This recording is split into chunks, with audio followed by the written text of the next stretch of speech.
അല്ല, ഇത് സംബന്ധിച്ചിടത്തോളം ദാരുണമായ ഒരു സംഭവം, ഒരു അപകടമായിട്ട് നമ്മൾ ഇതിനെ കാണണം. കാരണം സ്കൂട്ടറിൽ യാത്ര ചെയ്തിരുന്ന ദമ്പതികളെ കാർ ഇടിക്കുകയും കാർ ഇടിച്ചതിന് ശേഷവും അതില് ആ വനിതയുടെ മോളിൽ കൂടി കാർ വണ്ടി കയറി ഇറങ്ങുകയും ചെയ്തതിന് ശേഷവും അവരവിടുന്ന് രക്ഷപ്പെടാൻ പോവേണ്ടി മറ്റു സഹായികളുടെ ഒത്താശയോടുകൂടി അവിടുന്ന് രക്ഷപ്പെടുകയും ചെയ്തു എന്നുമാണല്ലോ പറഞ്ഞത്. തുടർന്ന് ജനങ്ങളുടെ ഇടപെടലിന്റെ പശ്ചാത്തലത്തിലാണ് ഇവരെ പോലീസിൽ എത്തിക്കുന്നത്. അന്ന് താൽക്കാലികമായി കേസെടുത്തതിന് ശേഷം പോലീസ് അദ്ദേഹത്തിന് ജാമ്യം കൊടുത്തിട്ടുണ്ടാവണം, ബെയിലബിൾ ആയതുകൊണ്ട്. അത് ജാമ്യം ഉള്ളത് കൊണ്ട് അദ്ദേഹം പോയിട്ടുണ്ട്. പക്ഷെ ജാമ്യത്തിൽ അദ്ദേഹത്തെ എടുത്ത 2 ആളുകള് പോലീസ് സമ്മർദ്ദം ചെലുത്തി അദ്ദേഹത്തിനെ കൊണ്ടുവരാൻ സാധിക്കണമായിരുന്നു. പക്ഷെ അദ്ദേഹം പോയി കഴിയുന്ന അവസരത്തിൽ ഈ നോൺ ബെയിലബിൾ ഓഫൻസ് ആള് മരിക്കുന്നു, രഞ്ജിത്തും. അതിനുശേഷം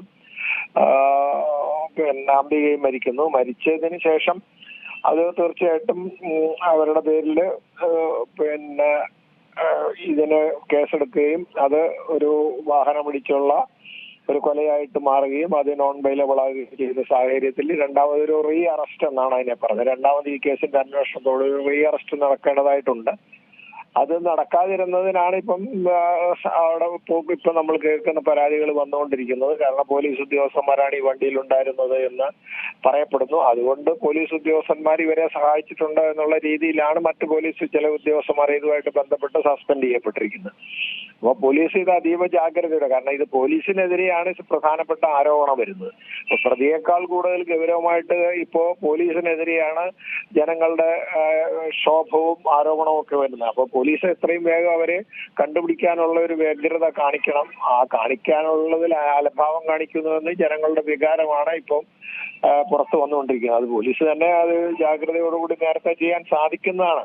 കാരണം എന്തായാലും പോലീസുമായി ബന്ധപ്പെട്ട ഒരു വ്യക്തിയായിരിക്കും ഈ വാഹനം ഓടിച്ചിരിക്കുന്ന വിഷ്ണുവും അദ്ദേഹത്തിന്റെ കൂട്ടാളികളായിട്ട് പോലീസ് ഉദ്യോഗസ്ഥന്മാരാണ്. അവരിൽ നിന്ന് ഇദ്ദേഹത്തിനെ പോലീസിന് അറസ്റ്റ് ചെയ്യാൻ സാധിക്കുന്നതാണ്. അതിനകത്ത് എന്തോ ഒരു തിരിഞ്ഞുകളിയോ അല്ലെങ്കിൽ ഒരു ഒത്താശയോ അല്ലെങ്കിൽ ഒരു സഹായം പറയുന്നതേ. കാരണം ഈ പ്രതിയെ കണ്ടെത്താൻ ഈ പോലീസിന് സാധിച്ചിട്ടില്ല. പക്ഷേ ഇതുമായി ബന്ധപ്പെട്ട് പ്രതിഷേധിച്ച നാട്ടുകാർക്കെതിരെയൊക്കെ പോലീസ് കേസ് ചുമത്തുകയൊക്കെ ചെയ്തു. മാത്രമല്ല വിഷ്ണുവിനെ പോലീസ് സ്റ്റേഷനിൽ ജാമ്യത്തിൽ വിടുകയായിരുന്നല്ലോ. ഇത്രത്തോളം വലിയൊരു സംഭവം സംഭവിച്ചിട്ട് പോലും, മരണം പോലും അവിടെ റിപ്പോർട്ട് ചെയ്തിട്ടും വിഷ്ണുവിനെ ജാമ്യത്തിൽ വിട്ടൊരു സാഹചര്യം ഉണ്ടായി. തുടർന്നാണല്ലോ ഇയാളെ കാണാതാകുന്നതും തമിഴ്നാട്ടിലേക്കൊക്കെ പോയി എന്ന് പറയപ്പെടുന്നത്. അങ്ങനെയെങ്കിൽ പോലീസിന്റെ മുഖത്തുമ്പിൽ കൂടി തന്നെയല്ലേ ഈ പ്രതി കടന്നു കളഞ്ഞത്?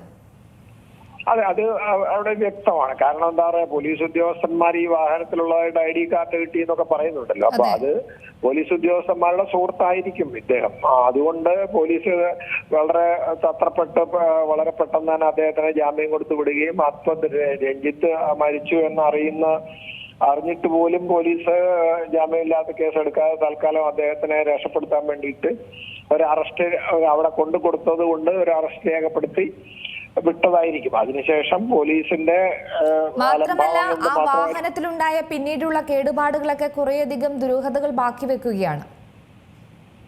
തീർച്ചയായിട്ടും ഏതായാലും ഇത് വളരെ കരുതിക്കൂട്ടി അല്ലെങ്കിൽ ആണെന്ന് നമുക്ക് പറയാൻ പറ്റുന്ന തെളിവില്ലെങ്കിൽ പോലും ബോധപൂർവമായിട്ടുള്ള അദ്ദേഹത്തിന്റെ അശ്രദ്ധ തന്നെയാണിത്. അത് എനിക്ക് തോന്നുന്നത് അദ്ദേഹം ഏതെങ്കിലും മദ്യം കഴിച്ച് നാട്ടുകാർക്ക് ബോധ്യമില്ലെങ്കിൽ മയക്കുമരുന്ന് അതേമാതിരിയുള്ള ലഹരി മരുന്ന് ഉപയോഗിക്കാനുള്ള സാധ്യത നമുക്ക് തള്ളിക്കളയാൻ പറ്റും. അതിന്റെ പരിശോധനയൊന്നും നടന്നതായിട്ട് പറയപ്പെടുന്നില്ല. അപ്പൊ അതുകൊണ്ട് പോലീസ് ഏതെങ്കിലും രീതിയിൽ ഇവരെ ഒത്താശ ചെയ്തു എന്ന് ജനങ്ങൾ സംശയിക്കുന്നത് അതിന് പ്രതിഷേധം നടത്തിയതിൽ തെറ്റൊന്നും നമുക്ക് പറയാൻ പറ്റില്ല.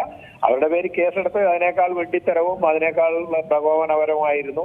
കാരണം ഇങ്ങനെ സ്വാഭാവികമായിട്ടും പോലീസിന്റെ ഭാഗത്ത് വീഴ്ച വന്നു കഴിഞ്ഞാൽ നാട്ടുകാർ പ്രതിഷേധിക്കുമ്പോൾ അവരുമായിട്ട് കാര്യങ്ങൾ ആശയവിനിമയം നടത്തി ഒരു സമവായത്തിൽ എത്രയും പെട്ടെന്ന് നടപടികൾ സ്വീകരിക്കുന്ന അവരെ ബോധ്യപ്പെടുത്തി നടപടി സ്വീകരിക്കുകയാണ് പോലീസ് വേണ്ടത്. അതിന് ജനങ്ങൾ പറയുന്നത് പോലീസിൽ മേലുള്ള ഒരു വിശ്വാസം അവർക്ക് നഷ്ടപ്പെടുന്ന സാഹചര്യമാണ് ഇവിടെ ഉള്ളതെന്ന്. കാരണം ഒരു കുടുംബത്തിലെ 2 പേരാണ് മരണത്തിനിടയായത്.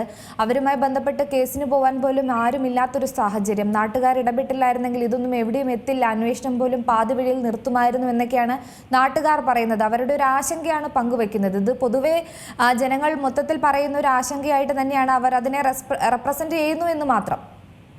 തീർച്ചയായിട്ടും അത് എന്തായാലും ഇതിനകത്ത് പോലീസിന്റെ ഒരു അനധികൃതമായ ഇടപെടലുകളും അല്ലെങ്കിൽ ഒരു അവിഹിതമായ സഹായവും ഒക്കെ ഇതിനകത്തിലുണ്ട് എന്ന് ന്യായമായി സംശയിക്കാവുന്ന ഒരു കേസ്. ജനങ്ങൾ പറയുന്നത് അസ്ഥാനത്താണെന്ന് നമുക്ക് പറയാൻ പറ്റില്ല.